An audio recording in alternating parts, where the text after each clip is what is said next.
महत्वाची बातमी, वादग्रस्त IAS अधिकारी पूजा खेडकर वाशिममध्ये आता दाखल झालेल्या आहेत। पूजा खेडकर वाशिमच्या सहाय्यक जिल्हाधिकारी म्हणून आता रुजू झालेल्या आहेत आणि बदलीनंतर 2 दिवसांनी पूजा खेडकर वाशिम जिल्हाधिकारी कार्यालयामध्ये रुजू झाल्यात। पूजा खेडकर यांना स्वतंत्र केबिन मिळण्याची शक्यता कमी आहे। आरोपानंतर पूजा खेडकर पहिल्यांदाच आता माध्यमांच्या समोर आल्यात।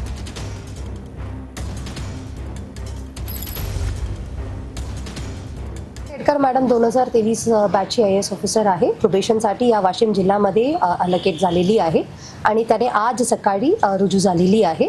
आणि आपला GAD मध्ये आम्हाला ठराविक शेड्यूल आहे, प्रोबेशनरला कोणता अटॅचमेंट करायची आहे, इंडिपेंडंट चार्जेस कधी होणार आहे, यांच्या GADचे सगळं प्रोबेशनरसाठी एकसारखी शेड्यूल असतात। त्या शेड्यूल प्रमाणे तिला ट्रेनिंग द्यायला आम्ही तयार आहे। नाही आहे त्याच्याबद्दल बोलण्यासाठी government rules do not provide me to speak about that, so sorry I cannot. सामाजिक कार्यकर्ते कुंभार यांनी आपल्या उत्पन्नाच्या दाखल्यावरनं आरोप केलेला आहे, काय तेच सांगते मी, आता ऑथोराइज नाही आहे तुम्हाला काही सांगण्यासाठी, because government rules do not allow me to speak anything on this matter, so I am sorry I cannot speak anything. आज आपण जॉईन झाला वाशिम? येस, आज मी ऑफिशियली जॉईन झाले आहे वाशिमला अँड मी इकडे वर्क करायला, इकडे काम करायला मी अभिलाषी